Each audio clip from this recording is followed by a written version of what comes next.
యుద్ధం మొదలు కాలేదు, శంఖాలింకా మోగలేదు, బాణాలు పైకెగరలేదు. కానీ దుర్యోధనుడు చివరి హెచ్చరిక చేశాడు. అది ఏంటి? అందరికీ నమస్కారం. లైఫ్ ఇన్స్పిరేషన్ కి హృదయపూర్వక స్వాగతం. ఈరోజు మనము అర్జున విషాద యోగంలో 11వ శ్లోకం తెలుసుకుందాం. ఈ శ్లోకంతో మనకి రెండు సేనల్లో ఉండేటువంటి వీరుల యొక్క వర్ణన అయిపోతుంది.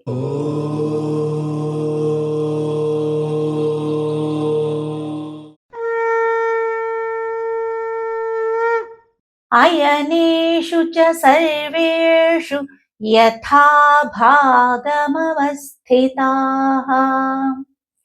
భీష్మమేవాభిరక్షन्तు భవంతః సర్వ ఏవ హి.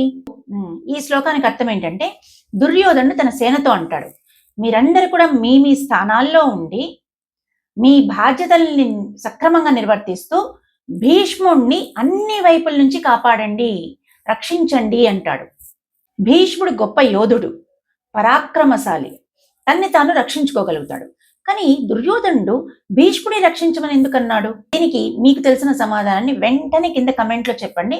ఈ వీడియోలోనే నేను దీనికి సమాధానం కూడా చెప్తాను. ఇప్పుడు శ్లోకాన్ని 4 పాదాలుగా విభజించి నేర్చుకుందాం.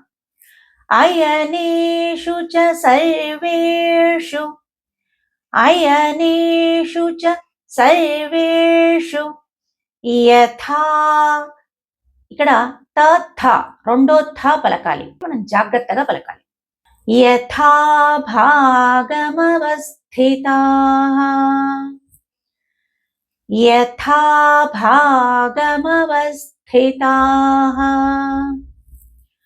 భీష్మమేవాభిరక్షन्तు, భీష్మమేవాభిరక్షन्तు భవంతః సర్వ ఏవ హి.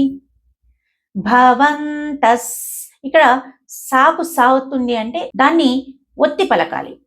భవంతః సర్వ ఏవ హి. ఇప్పుడు 2 పదాలని కలిపి నేర్చుకుందాం. అయనేషు చ సర్వేషు యథా భాగమవస్థితాః, అయనేషు చ సర్వేషు యథా భాగమవస్థితాః భీష్మమేవాభిరక్షन्तు భవంతః సర్వ ఏవ హి.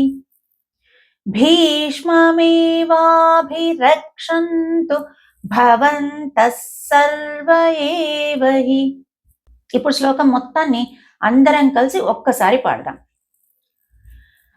అయనేషు చ సర్వేషు యథా భాగమవస్థితాః భీష్మమేవాభిరక్షन्तు భవంతః సర్వ ఏవ హి. ఈ శ్లోకంలో మనం నేర్చుకోవాల్సింది ఏంటంటే, ఒకరిపైన పూర్తిగా ఆధారపడడం వల్ల మనం బలహీనమైపోయే అవకాశాలు ఎక్కువగా ఉంటాయి. మన ఆలోచనలు, మన ఆశలు, ఆశయాలు ఇవన్నీ ఒక వ్యక్తి చుట్టూ తిరుగుతున్నాయనుకోండి, ఆటోమేటిక్గా మన బలం అనేది తగ్గడం మొదలవుతుంది. ఆధారపడడం ఎక్కువైన చోటే అస్థిరత కూడా ఎక్కువగా కనబడుతుంది. ఈ శ్లోకంలో దుర్యోధనుడి స్థితి కూడా అలానే ఉంది. నేను ముందు ఒక ప్రశ్న అడిగాను, భీష్ముడిని రక్షించాలి అని దుర్యోధనుడు ఎందుకు అన్నాడు? దానికి కారణం ఏంటంటే, అతని ధైర్యం అంతా భీష్ముడి చుట్టూనే తిరుగుతోంది. శిఖండి ఎదురు వచ్చాడంటే భీష్ముడు బాణాలను వదిలేస్తాడు. శిఖండి ఎదురు రాకుండా మీరందరూ అతని చుట్టూరా అన్ని వైపుల నుంచి అతన్ని రక్షించండి అని చెప్తాడు. అంటే ఇప్పుడు దుర్యోధనుడి బలమంతా కూడా భీష్ముడే. భీష్ముడు నేల కొరిగాడు అంటే దుర్యోధనుడు నేను ఓడిపోయాను అని నిర్ణయించుకుంటాడు. కాబట్టి భీష్ముడు ఎక్కడ పడిపోతాడో అని దుర్యోధనుడి భయం అన్నమాట. మనం కూడా మన ఆలోచనలు ఏ వ్యక్తి చుట్టూ తిరుగుతూ ఉండకూడదు. అది మనల్ని బలహీనులను చేస్తుంది అని మనం గ్రహించాలి. సర్వే జనాః సుఖినో భవంతు, సర్వే సంతు నిరామయాః, సర్వే భద్రాణి పశ్యంతు, మా కశ్చిత్ దుఃఖభాగ్ భవేత్. శుభం భూయాత్.